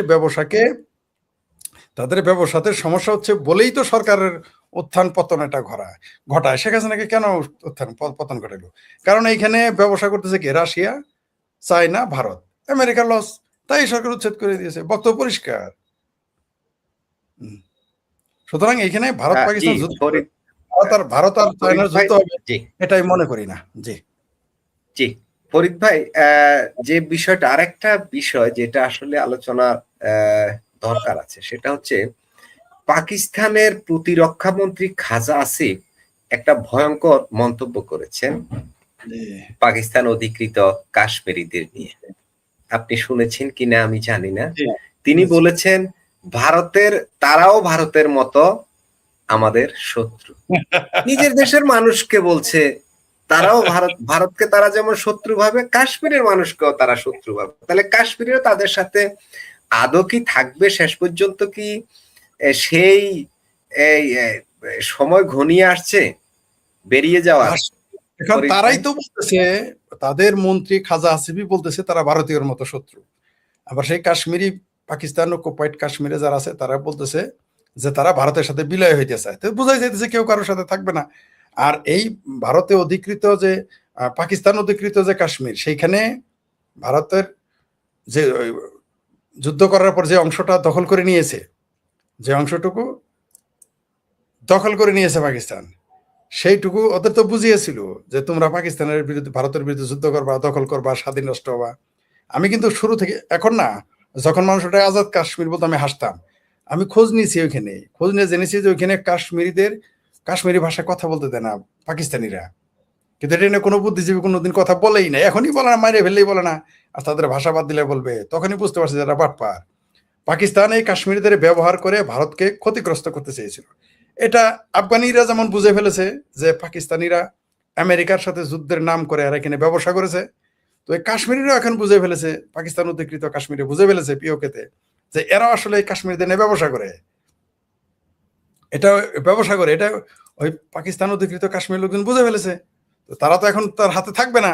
আর যখন তাদের গ্রিপে, যেমন মনে করেন আমার দ্বারা আপনার লাভ হয়, এখন আমি আপনার বাটপারি বুঝে ফেললাম, বুঝে আপনার সাথে আর থাকলাম না, তখন তো আপনি বলবেন ফরিদ ভালো না, স্বাভাবিক। কারণ আমি তো, আপনি যখন ব্যবসা করতেছেন আমার নামে, মনে করেন না আপনি আমার নামে বিভিন্ন জায়গা থেকে আপনি সুবিধা নেন, যে ফরিদের এটা দিতেছি, ফরিদের ওটা দিতেছি, ফরিদের জন্য এটা করি ওইটা করি। হ্যাঁ, আপনি মাঝে মধ্যে মনে করেন আমার জন্য পাঠাই দিলেন কিছু গিফট, পাঠাই, লোকজন বলে তাই তো, সত্যি তো। কিন্তু আমি যখন জানতে পারলাম যেটা তো আপনি বাটপারি করতেছেন, আমার নামে আপনি সারা পৃথিবীতে ব্যবসা করতেছেন, এনজিওর নামে, এটার নামে, ওইটার নামে, ব্যক্তির নামে ব্যবসা করে খাইতেছেন, তা আমি তখন আপনার সাথে যখন সরে যাবো, তখন তো আমরা বলবো না এই যে ফরিদ ভালো না, ফরিদ শত্রু, স্বাভাবিক। এই জন্যই তো পাকিস্তানিদের এখন খারাপ লাগতেছে। কারণ আফগানিস্তান, এই দেখেন এখন আফগানিস্তান তাদের শত্রু হয়ে গেছে। এতদিন কি বলে আসছে হলে আফগানিস্তানি পাকিস্তানিরা ভাই ভাই, একদিকে মুসলমান আর একদিকে তারা ভাই ভাই। এখন এই সে আফগানিস্তানে হামলা করে, কেন করে? কারণ আফগানিস্তান এখন পাকিস্তানের যে বাটপারি, আফগানিস্তান নামে যে ব্যবসা করেছে, আফগানিস্তানের নামে যে সুবিধা নিয়েছে, এটা আফগানিরা বুঝে গেছে। পৃথিবীতে এই মুহূর্তে পাকিস্তানকে সবচেয়ে বেশি ঘৃণা করে যারা, তারা হচ্ছে যে তারা যারা আফগানিস্তানি, আফগানিস্তানের লোকজন সবচেয়ে বেশি ঘৃণা করে এখন পাকিস্তানকে। কারণ তারা তাদের বাটপারি ধরে ফেলেছে। কারণ আপনি যাকে বন্ধু মনে করেন, শুভাকাঙ্ক্ষী মনে করেন, আপনি যদি পরে জানতে পারেন এই লোক আমার নামে বাটপারি করেছে আমার কারণে, আমার নাম নিয়ে, তো আপনি তারা কিরকম ঘৃণাটা করবেন, কিরকম ঘৃণাটা করবেন? তো আফগানিস্তানের জন্য ঘৃণা করে, এখন পাকিস্তানেরও বুঝে ফেলেছে। আপনি দেখেন এই পাকিস্তানে কত বড় বদমাইশ, সারা জীবনের বলে আসলো সংসদের বাইরে, মিছিলে, মিটিং এ, লেখায়, বলায়, কথায়, টেলিভিশনে, সিনেমায় তারা বলে আসলো কাশ্মীর নাকি তাদের শাহরগ। শাহরগ মানে ঘাড়ের রগ, যে শাহরগ ছাড়া কোন মানুষ যেমন বাঁচে না, কাশ্মীরি ছাড়া বাঁচবো না। সংসদে আপনি ভাষণগুলো দেখতে কি লম্বা লম্বা লেকচার। এখন সেই শাহরগ যাকে বললো তাকেই বলতেছে তারা নাকি ভারতের মতোই দুশ্মন। অর্থাৎ পাকিস্তানের ব্যবসা হইলো যখনই তাদের বাটপারি ধরা পড়ে, তখন তারা ভারতের ভারতের শুভাকাঙ্ক্ষী বানায় ফেলে, ভারতের দালাল বানায় ফেলে। এটা তাদের স্বভাব, এটা আজ নতুন না তো। বাংলাদেশের মুক্তিযোদ্ধাদের কি ভারতের দালাল বলে নাই? খোদ সোহরাওয়ার্দী হোসেন শহীদ সোহরাওয়ার্দীকে কি পাকিস্তান ভারতের দালাল বলে নাই? শেরে বাংলাকে ফজলুল হককে কি ভারতের দালাল বলে নাই? মৌলানা তর্ক বাগিশকে কি ভারতের দালাল বলে নাই? মৌলানা ভাসানীকে কি ভারতের দালাল বলে নাই? বঙ্গবন্ধুকে তো ভারতের দালাল বলেই, মুক্তিযোদ্ধাদের তো ভারতের দালাল বলেই। এটা তো নতুন কিছু না। তো এরা এটা বলবে, কয়দিন পরে বলবে কি জানেন? কয়দিন পর যখন সিন্ধে চলে যাবে, তখন বলবে এরাও ভারতের দালাল।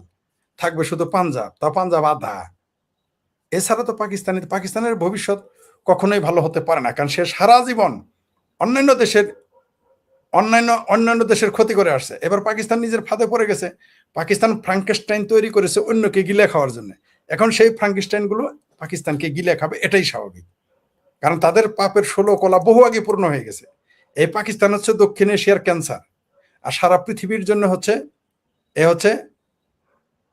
সন্ত্রাস উৎপাদন এবং রপ্তানি এবং উৎপাদনকারী দেশ। সুতরাং এই দেশের পরিণতি এটাই হবে, এটাই স্বাভাবিক। কারণ এদের প্রতারণা আস্তে আস্তে আফগানিস্তান ধরে ফেলেছে। বেলুচরা তো আগেই জানে, বেলুচিস্তান তো দখল করে ফেলেছিল। এখন এই যে পাকিস্তান অধিকৃত যে কাশ্মীর তারাও বুঝে ফেলেছে, তার জন্য তাদের বিরুদ্ধে বিরোধিতা করে। স্বাভাবিক, কে না জানে আমেরিকার কাছ থেকে টাকা খাইতো লাদেনের খোঁজার জন্য, সেই লাদেনেরই তারা জায়গা দিয়েছিল তাদের ক্যান্টনমেন্টে। এই তো পাকিস্তান, তো পাকিস্তানকে তো কেউ বিশ্বাস করে না। এখন সে যেহেতু সে কাউকে বিশ্বাস করে না, সে নিজেও তো অন্যজনকে বিশ্বাস করতে পারবে না। তবে আপনি খেয়াল করেন এই পিওকেতে, পাকিস্তান অকুপাইড কাশ্মীরে ইন্টারনেট নাই, বাংলাদেশের কোনো বামপন্থী কথা বলে না, বাংলাদেশে কোনো বামপন্থী কথা বলতেছে না, বাংলাদেশে কোনো মৌলবী কথা বলে না, কোনো পীর সাহেব কথা বলতেছে না। আর বাংলাদেশে বিএনপি মুসলমান, জামাতি মুসলমান, হেফাজতি মুসলমান সবাই চুপ, বামপন্থীরা আরো চুপ। এই যে যে শত শত মানুষ ওইখানে মেরে ফেলতেছে, এখন আর টু শব্দটি নেই। মানবাধিকার সংস্থারা লেখে না কোনো বাক্য, তাদের একটা কলাম তো দূরের কথা, একটা বাক্য লেখে না তারা এখন আর। কিন্তু যদি ধরেন এই 2 মাস যাবৎ যদি ভারতের কাশ্মীরে যদি ইন্টারনেট বন্ধ থাকতো, দেখতেন মিছিল কাহাকে বলে। আর যদি গুলি করে মারতো 20 জন, রে ভাই 20 জন মারলে তো এতক্ষণ জাতির সঙ্গে চলে যেত এই ঘটনা, এতক্ষণ এই ঘটনা জাতির সঙ্গে যেত, সারা পৃথিবীতে মিছিল হইতো। বাংলাদেশের বাম না শুধু, পাকিস্তানের, ভারতের বাম না, এই ইউরোপ আমেরিকার বামপন্থীরা মিছিল করতে জাতির সঙ্গে যেত। কিন্তু এখন পাকিস্তান অধিকৃত কাশ্মীরে মারা গেল, টু শব্দটি নাই, কোনো মুসলমানরাও কিছু বলে না, হিন্দু বামেরাও কিছু বলে না। এখন সব মুখে কুলুপ, ওই যে মাদ্রাসা ছাত্রদের ব্যবহৃত কুলুপ, তা পরিষ্কারটা না, যেটা মাদ্রাসা ছাত্র ব্যবহার করে ড্রেনে ফেলে দেয় না, টয়লেটে ফেলে দেয়, মনে হয় যে ওইটা নিয়ে মুখে রেখে দিয়েছে। এখন আর কারো মুখে টুস মনে হয় ঘটনাই ঘটে নাই। তবে এই কাশ্মীর সম্পর্কে প্রমাণ হয়ে গেছে যে এই পাকিস্তান অকুপাইড কাশ্মীরের ঘটনায় প্রমাণ হয়ে গেছে মুসলমানদের যে ইসলামী জজবা এটা মিথ্যা প্রতারণা, বামপন্থীদের যে মানবতাবাদী বয়ান দেয় এটা আরো ডাবল মিথ্যা, একেবারে ফ্রড। কাশ্মীরের অকুপাইডের, পাকিস্তান অকুপাইড কাশ্মীরের এই খাজা আসিফেরা ওইখানে 200-300 মতো মানুষ মেরে ফেলে প্রমাণ করে দিয়েছে যে একই সাথে পাকিস্তান বরাবরই বর্বর ছিল, আছে, থাকবে, তাদের নিজের লক্ষ্য তারা মারবে, যারা তার শাহরক বলে তাকেও মারবে। পাশাপাশি আরো প্রমাণ করে দিল যে ভারত বাংলাদেশের যারা বামপন্থী এগুলো বাটপার, প্রতারক। ভারত বাংলাদেশের যারা ইসলামী জজবা মুসলমানের কথা বলে, ইসলামী জজবা মুসলমান ভাবে বলে, এটা আরো বড় প্রতারণা, এটা তারা প্রমাণ করে দিয়েছে। এটা দরকারও ছিল। এইভাবে মানুষের সামনে আস্তে আস্তে সত্য প্রকাশিত হবে। এই কথাগুলো আমরা যখন আগে বলেছি কেউ বিশ্বাস করে না, এখন আমরা দলিল দিয়ে প্রমাণ করতে পারি যে ইসলামী চেতনা, ইসলামী জজবা আসলে মিথ্যা কথা।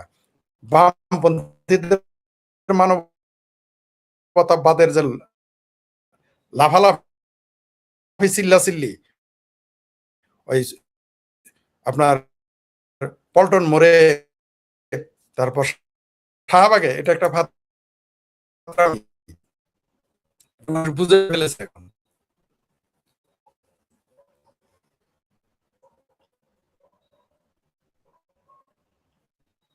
ফরিদ ভাইয়ের কথা আমি শুনতে পাচ্ছি না, কোথাও সমস্যা হচ্ছে ফরিদ ভাই ওখানে, সম্ভবত নেটওয়ার্ক সমস্যা আমার ধারণা। ফরিদ ভাই আপনি কি শুনতে পাচ্ছেন? ফরিদ ভাইয়ের নেটওয়ার্কেই সমস্যা করে ওখানে আমার মনে হয়, ভালো নেট উনি পাচ্ছেন না, এই কারণে বারবার ডিসকানেক্ট হয়ে যাচ্ছে। ডিসকানেক্ট হচ্ছে না, জাস্ট স্লো হয়ে যাচ্ছে। যেটা ফরিদ ভাই যেটা বলছিলেন, পাকিস্তান অধিকৃত কাশ্মীরিদেরকে পাকিস্তানিরা শত্রু মনে করে, নিজের দেশের মানুষকে তারা শত্রু মনে করে। এটা কি তাজ্জব ব্যাপার! মানে এই একটা দেশ দেখলাম, সেই দেশে কাশ্মীরিরা তাদের শত্রু, বেলুচরা তাদের শত্রু, খাইবার পাখতুনখোয়া যারা আছে নাগরিক ওরাও তাদের শত্রু। তো পুরো দেশের জনগণ ওই দেশের শত্রু। কেমন একটা মানে আজগুবি একটা দেশ, মানে বিচিত্র দেশ। এটাকে কি দেশ বলা যায়? আমি মানে খাজা আসিফের মন্তব্যের পর আমি হতবাক হয়ে গেলাম। নিজ দেশের মানুষকে বলছে শত্রু, তাও আবার তুলনা করছে ভারতের সাথে, যে ভারত তাদের শত্রু, ভারতও ওদেরকে শত্রু হিসেবে ট্রিট করে, তারাও ভারতকে শত্রু হিসেবে ট্রিট করে। তো কাশ্মীরের নাগরিক ওরা তো পাকিস্তান না, পাকিস্তান তো অধিকৃত যেহেতু, তাহলে ওরা তো পাকিস্তানের নাগরিক। ওখানে স্থানীয় ভোট হয়ে গেল, ভোটের বিরুদ্ধে জনগণ। যাই হোক, ফরিদ ভাই আসছেন। ফরিদ ভাই, আমরা অন্য একটা বিষয়, বাংলাদেশের টুকিটাকি কিছু বিষয় আছে, দুটো বিষয়। প্রথম বিষয়টা হলো হবিগঞ্জে এনসিপি গাড়ি বহর বিশাল বিশাল দামি দামি গাড়ি নিয়ে দেখলাম সার্জিস আলম, ওই যে নাসির উদ্দিন পাটোয়ারি, এরকম অনেকেই সেখানে গেছে। এরপরে পথে দেখলাম, ভিডিওতে দেখলাম ওদের গাড়িতে ইট পাটকেল নিক্ষেপ, রড দিয়ে আঘাত করা, গাড়িতে বেশ ক্ষয়ক্ষতি হয়েছে ওদের। তার আগের দিন দেখলাম পিটুনি দিয়েছে, অনেকে আহত, এমনকি সার্জিস আলমও আহত। এই যে পথে পথে তারা এইভাবে আক্রান্ত হচ্ছে কেন? জনগণ কি তাদের উপর এতটাই ক্ষুব্ধ হয়ে গেল এই মাত্র 2 বছরের মধ্যে? ফরিদ ভাই, 2 বছর তো বেশি হয়ে গেছে। শুধু আমার ভাবির পোলাদের যে মামু আছে না, ওই যে ওয়াকার মামু, তাকে শুধু বেড়াকে ফিরে যেতে দেন। এমপি গিরি ছোটায় ভালাবে। ওই যে আমার 6 ভাবির পোলা আছে না এমপি, পাটোয়ারি ফাটোয়ারি, কালাপাড়া, ধলাপাড়া, পেটকা পুটকা আছে না একটা, এক ভাবির পোলার তো শুধু পেটই বাড়ে আর গাল ফুলে, আর আর পশ্চাৎ দেশ হয়ে গেছে মমি সিং এর পাউরুটির মতো ফুলতাছে। তো এই ভাবির পোলাদের পাবলিক তো এদের উষ্টাবে, জুতা মারবে, থুতু দিবে। শুধু এদের ফিরে যাইতে বলেন বেড়াকে। পাবলিক তো এখন কিছু বলতেছে না সেনাবাহিনীর ডরে। এরা যে জুলাই সন্ত্রাসী এর তো প্রমাণ হয়ে গেছে। এরা যে ভিন দেশি এজেন্ট ছিল প্রমাণ হয়ে গেছে। এরা যে এই দেশের আইন শৃঙ্খলা নষ্ট করার জন্য এসেছিল প্রমাণ হয়ে গেছে। এরা যে মুক্তিযুদ্ধ বিরোধী প্রমাণ হয়ে গেছে। এরা যে দেশের অর্থনৈতিক বিরোধী প্রমাণ হয়ে গেছে। এরা যে কারো এজেন্ডা বাস্তবায়ন করছে প্রমাণ। এর কিসের নেতা? কোথাকার নেতা এরা? এখন কোথায় গেল চাপা? বললামই তো, শুধু সেনাবাহিনী না থাকলে রিক্সাওয়ালারা, ফুটপাতের দোকানদারেরা, এরা যেখানে পাবে সেখানে এদের উবদা করে টানাবে, পেটাবে। এ আমার ভাবির ফোলাদের মানুষ এদের ছেড়ে দিবে মনে করেছেন? বিএনপি তো কিছুই করে নাই। আমি তো ভেবেছিলাম আরো বহু কিছু করবে। আমি বলেছিলাম যে যে যদি নির্বাচন হয়ে যায় তারপর ভাবির পোলারা দৌড়ানি খাবে। কিছুই তো হয় না এখনো। বিএনপি এই ভাবির পোলারা গালাগালি করতে করতে বিএনপির নেতারা কমায় পাঠাইছে। আর এরা থাপড়ায় কমায় পাঠাইতে পারে না, পিঠায় কমায় পাঠাইতে পারে না। কি মারামারি হলো, কি করলো? আর এগুলো কি প্রীতি ম্যাচ খেলতেছে? কিন্তু তো প্রীতি ম্যাচ খেলতেছে। অরিজিনাল ফাইনাল ম্যাচ খেলবে কয়দিন পরে। ফাইনাল ম্যাচ খেলবে জনগণ, আর সেনাবাহিনীকে শুধু বেড়াকে ফিরে যেতে দেন। আমার ভাবির পোলাদের, এরা নেতা, এই কেসকিবান্দির পোলারা নেতা হইলো কেমনে? হ্যাঁ, আপনি ঠিকই বলেছেন, কিছুটা নাটকও হইতে পারে। আমারও ধারণা যে একটা প্রীতি ম্যাচ খেলতেছে, বললাম সেটা আপনার সাথে একমত প্রিয় দর্শক। তার সব ব্যাপারে যে আপনারা আমাদের সাথে একমত হবেন বা আমরা যে একমত হবো সেটা ঠিক না, স্বাভাবিক, এক একজন এক এক মতে। তো আমারও কেন যেন মনে হয় প্রীতি ম্যাচ যদি না হইতো তখন তো আইসিইউতে থাকতো। যেখানে আওয়ামী লীগের 90 বছরের মানুষ লতিফ সিদ্দিকী, তাকে একটা ফাত্রা একটা কেসে লাগায় তাকে জেলে নিয়ে গেল। আর ভাবির ফলার এত আকাম কুকুম করার পরেও তারা আবার তাদের পাহারা দেয়। দেখলাম একজন লিখেছে 36 জন পুলিশ, 7 জন নেতা আর 15 জন সাংবাদিক, এই হলো এখন এনসিপি। মানে সাংবাদিক তাদের 15 জন, পুলিশ হলো 36 জন, আর তারা নেতা হলো 7 জন। এখন এত বড় দল এনসিপি। শুনেন, এরা, আমি বারবার বলি, অর্জিত ক্ষমতা আর অর্পিত ক্ষমতা দুই জিনিস। একটা হলো নিজের বাপ দাদার এবং নিজের অর্জিত সম্পদ, সেই ক্ষমতা আলাদা। আর একটা হলো পৈরা পাওয়া ধন অথবা কেউ দিল, সেটার ক্ষমতা আলাদা, সেটার যোগ্যতা আলাদা। এই দেশের এদের কে নেতা? মানে ভাবির পোলাদের, এরা জীবনে কোনোদিন স্বপ্ন দেখছিল যে মেম্বার হবে? এরা তো দূরের কথা, এই 6 ভাবির পোলার যে মা বাপ আছে তারা কোনোদিন স্বপ্ন দেখছিল তারা মেম্বার চেয়ারম্যান হবে? এমপি হয়ে গেছে। কেসকে বান্দির পোলা সুলতান খা হয়ে গেছে। তো বাংলাদেশের পোলাপান যারা কেসকে বান্দির পোলা সুলতান খা হইলো, তো এই এদের তো পাবলিক ছুটাবে না, অবশ্যই এদের। ওরা তো এখন সুলতান খাই, এখন আর কেসকি বান্দি টান্দি এগুলা বলা যাবে না। ওদের গাড়ি আছে, বাড়ি আছে, ব্যাংক ব্যালেন্স আছে, ক্রেডিট কার্ড আছে, ওরা এত চাইলেই এখন কোটি কোটি এত টাকা হয়। তো ব্যাংক ওই জন্যই তো পাবলিক এদের শটায়া, এদের সোজা ফুটবলের মতো শটাবে। ওই যে আমি বলি নাই, এটা বলছে ওই যে গালফোলা আমতারেক, ওই যে এনসিপি করতে আগে কি গণরিয়া পরিষদ নাকি করতে আগে, এখন বিএনপি করে। এদের যখন ফুটবলের মতো পাবলিক এদের শটাবে, এই এনসিপি মেনসিপি কিসের এনসিপি, জামাতেরই A team B team C team D team, এদেরকে এদের নিয়োগ দিয়েছে, এরা কাজ করিয়েছে এদের বিভিন্ন নামে বিভিন্ন ধামে।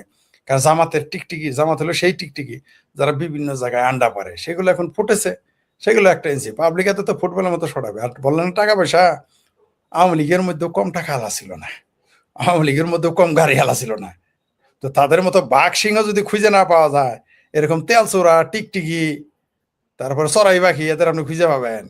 বললামই তো, শুধু সেনাবাহিনীকে বেড়াকে ফিরে যেতে দেন না, এমপি গিরি, এমপি গিরি ছুড়াই ফেলাবে পাবলিক, শুধু বেড়াকে সেনাবাহিনীকে ফিরে যেতে দেন। এই সরকারই তো টিকায় রাখছে হলো সেনাবাহিনী। আর ভাবির পোলাদের এখনো তো পাবলিক রাস্তায় যেখানে দেখবে সেখানে কি করবে, শুধু ওয়াকার সাহেবকে একটু বেড়াকে ফিরে যেতে বলেন, তারপরে দেখবেন হাউ মেনি পেডিতে হাউ মেনি গম, রাইস হবে, রাইস হাতে ভাত থাকবে না, কত ধানে কত চাল হবে না, কত ধানে কত গম হয়, রুটি হয়, সেটা পাবলিক দেখাই দিবে। কেবল তো শুরু, এদের যে পাবলিক কি করবে, এদের চামড়া ছিলে লবণ লাগাবে পাবলিক। জি ফরিদ ভাই একটা মজার ব্যাপার হলো, সাবেক মন্ত্রী লতিফ সিদ্দিকীকে বললেন আদালতের কাঠগড়ায় দাঁড়িয়ে যে এত বিচার টিচারের দরকার নেই, শুনানি সাক্ষীর দরকার নাই, আমাকে ফাঁসি দিয়ে দেন। আর বঙ্গবীর কাদের সিদ্দিকী বললেন, হ্যাঁ আমার ভাইকে ফাঁসি দিয়ে দিলে আমরা কোনো আপত্তি করব না, দিয়ে দেন। মূলত মূলত তারা কি এই বিচার বা এই গ্রেপ্তার এটাকে কি খুব থোড়াই কেয়ার করলো? আর না হলে এইভাবে কেন কথা বলছে? পিস করছে, এটাকে সরাসরি টিটকারি দিয়েছে। এই বঙ্গবীর কাদের সিদ্দিকী, তার অনেক সমালোচনা আছে। লতিফ সিদ্দিকী শুনেন, সিংহই, তার হাঁটাটা দেখেছেন, তার চলা দেখেছেন, থোড়াই কেয়ার করে এই সরকার, থোড়াই কেয়ার করে এই আদালত। 90 বছরের একটা মানুষ, ওইভাবে তো আমিও হাঁটতে পারবো না, মানে এরকম গ্রেপ্তার হয়ে। আর দেখেন ডক্টর হুমায়ুন আজাদ বহু আগেই বলে গিয়েছিলেন যে এই বাংলাদেশে একদিন, আসলে যারা কবি, লেখক, বুদ্ধিজীবী, তারা তো সামনের বিষয়গুলো দেখেন, ভিশনারি, তারা এগুলো দেখতে পারে, তাদের দৃষ্টি অনেক উপরে থাকে। তাই তিনি বাংলা আস্তার নামে উপন্যাস লিখেছেন। তারপর আরেকটা কি যেন 2001 নামে কি যেন একটা উপন্যাস লিখেছেন। আরেক জায়গায় তিনি বলেছেন যে এই বাংলাদেশে একদিন মুক্তিযোদ্ধাদের বিচার করবে রাজাকার আলবদরেরা, পাকিস্তান ভাঙার দায়। তো লতিফ সিদ্দিকীকে তো পাকিস্তান ভাঙার দায়ে গ্রেপ্তার করা হয়েছে। কিসের কি শাপলা সত্তর, ফাপলা সত্তর, ওগুলো হলো ফাত্রামি কথা। মূলত লতিফ সিদ্দিকীকে কেন গ্রেপ্তার করা হয়েছে? কারণ তিনি মুক্তিযুদ্ধের পক্ষের শক্তি। কেন তাকে গ্রেপ্তার করেছে? তিনি মুক্তিযোদ্ধা, তিনি মুক্তিযুদ্ধের সংগঠক, এই জন্য তাকে গ্রেপ্তার করা হয়েছে। কিসের কোন শাপলা সত্তর, ফাপলা সত্তর? ফরিদ ভাই আরো একটা মজার ছোট ছোট কিছু বিষয় নিয়ে একটু কথা বলি, 1-2 মিনিট করে। মজার বিষয় হলো, ওই যে ইয়েতে গাইবান্ধায় না, না ওই যে রাম মূর্তি হ্যাঁ গাইবান্ধাতে, রংপুরের পলাশবাড়িতে, হ্যাঁ পলাশবাড়িতে, ওইখানে যে এমপি জামাতে ইসলামের, ওনাকে নাকি ওই যে হরিদাস পাল না, উনি কি হরিদাস চন্দ্র তরণী দাস, উনি ওনাকে বেশ টাকা পয়সা দিয়েছে, নির্বাচনী ফান্ড দিয়েছেন, ওনার একটা মাদ্রাসা আছে, ওনার মসজিদ আছে, 26 লাখ টাকা দিয়েছেন, এবং আরো অনেককেই তিনি টাকা দিয়েছেন। সমস্ত মন্দিরের যে দান, এটাকে কি বলে, দানই তো বলে নাকি, এই যেটা দেয় ডোনেশন, যেটা আমি ইংরেজিতেই বলি, হয়তো ধর্মীয় কোনো শব্দ থাকতে পারে, যে ডোনেশনটা আসতো, ওই অনেক প্রচুর ডোনেশন সেখানে হতো, ভক্তরা দিত। এই ডোনেশন গুলো তারা তো ওখানকার কাজে তো ব্যবহার করত, এমনকি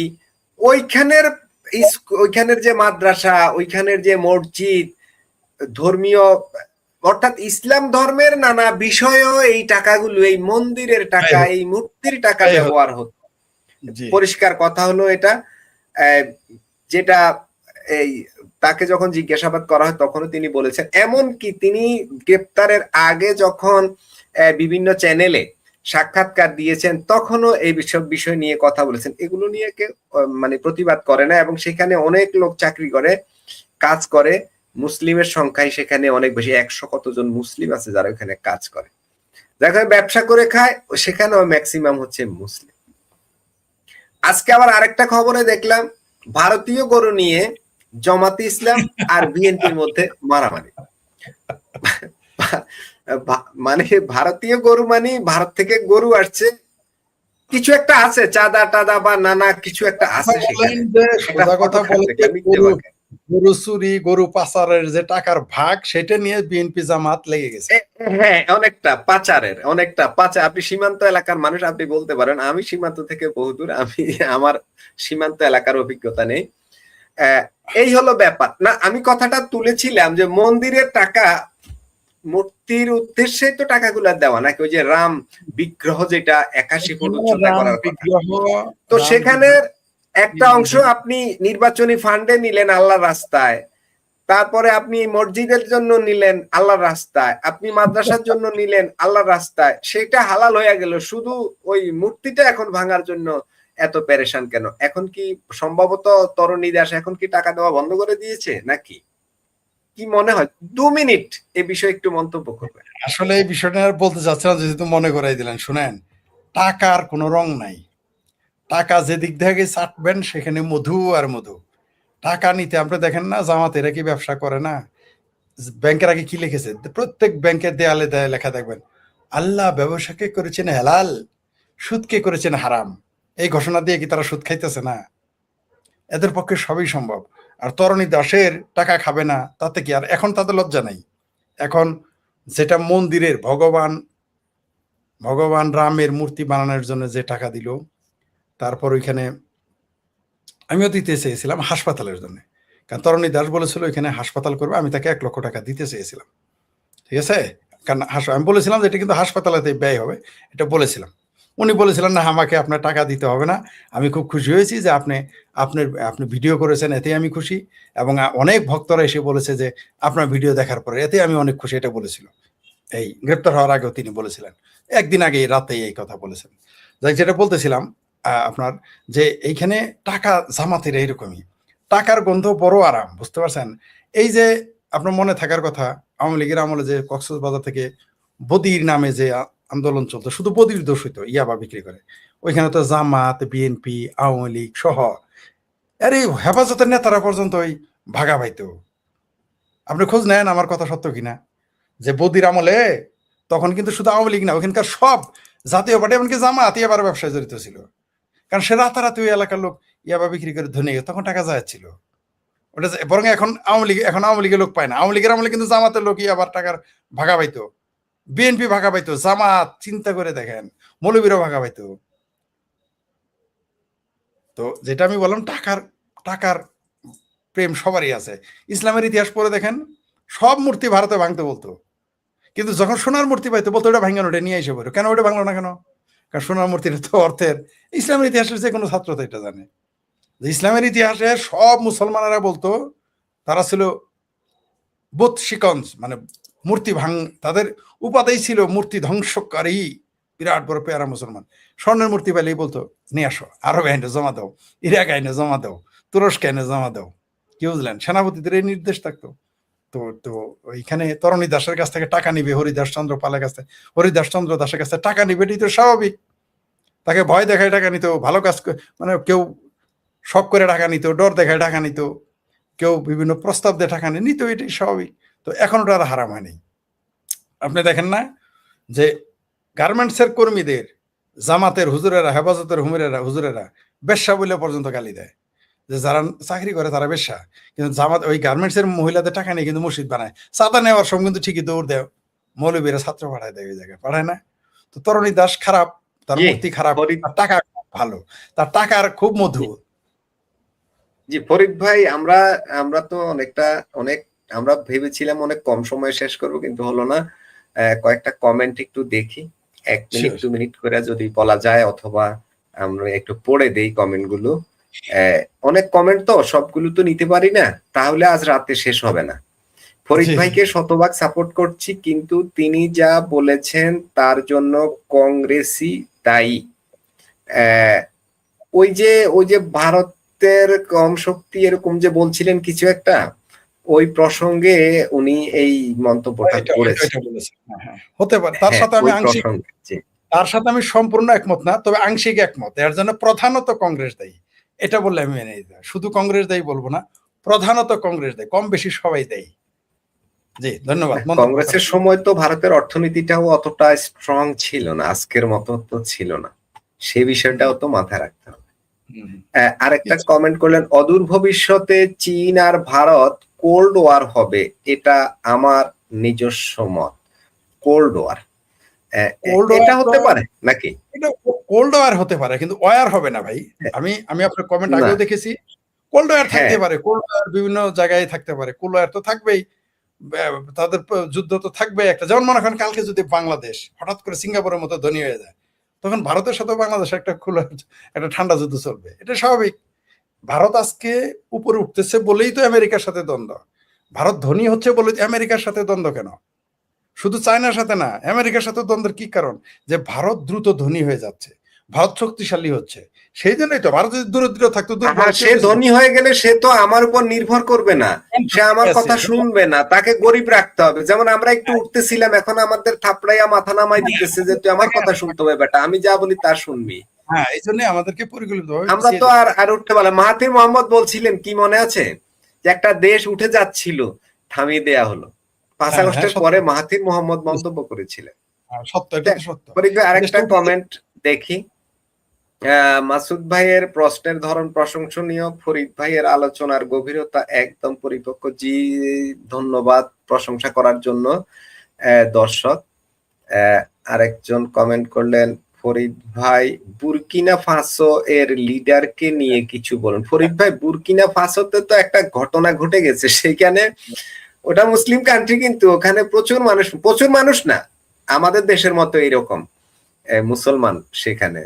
তো সেখানে এই বুরকিনা ফাসোর শাসক, তিনি তো সেনাবাহিনী সেখানে ক্ষমতা দখল করেছে, এখন তিনি মোল্লাদেরকে, হুজুরদেরকে শুধু খুঁজতেছে পিটুনি দেওয়ার জন্য, এবং ডাইরেক্ট ঘোষণা দিয়েছে ওদেরকে দমন করা হবে কঠিন ভাবে।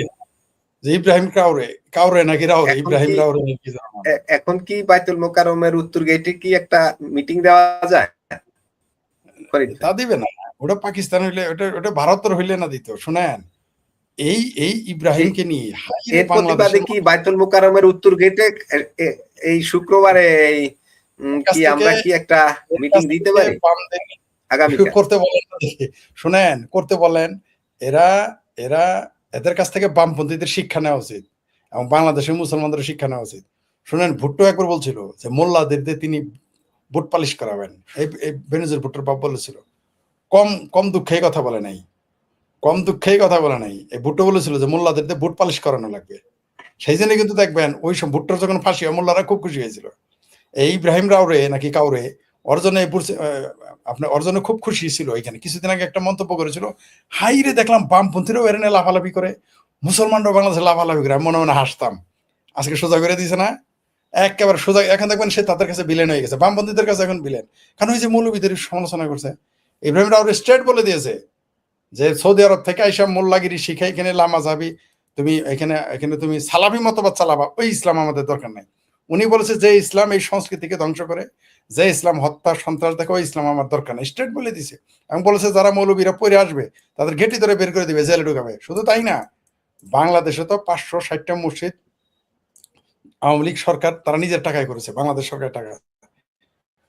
সেখানে 200 মসজিদ করতে চাইছিল, স্ট্রেট না করে দিয়েছিল যে আমার কোন মসজিদ দরকার নাই, পারলে ফ্যাক্টরি করা, স্কুল করা। এটা বলে দিয়েছিল। এটা সেই লোক। তখনই আমরা বুঝে ফেলেছিলাম সে কে। এই যে এখন স্ট্রেট বলেছে, এখন তখন বাংলাদেশে ভিলেন হয়ে যাবে, হয়ে গেছে অলরেডি। এখন তার দেখবেন তার সমালোচনা কয়েকদিন আগে ছিল, এই শুক্র 8 দিন সে বাংলাদেশের মুসলমান এবং ভারতের মুসলমান, এমনকি পাকিস্তানের মুসলমান, বাংলাদেশের বামেদের সুপার ছিল। এখন সোজা হয়ে গেছে। এখন তারা বলবে সামরিক শাসক,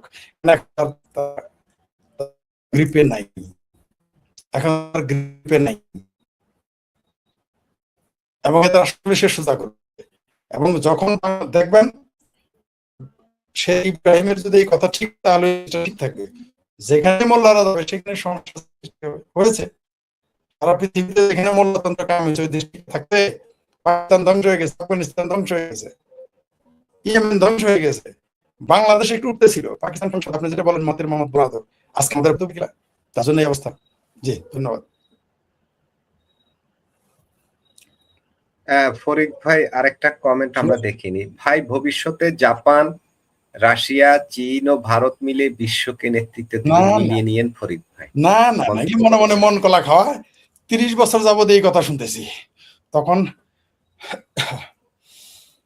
প্রিয় দর্শক, আপনি যেটা বললেন, তখন শুধু জাপানের নাম নেওয়া হয় নাই, এছাড়া সবার নাম শুনেছি। এই যে ব্রিক্স বানাইলো, হ্যান করলো, হবে না ভাই।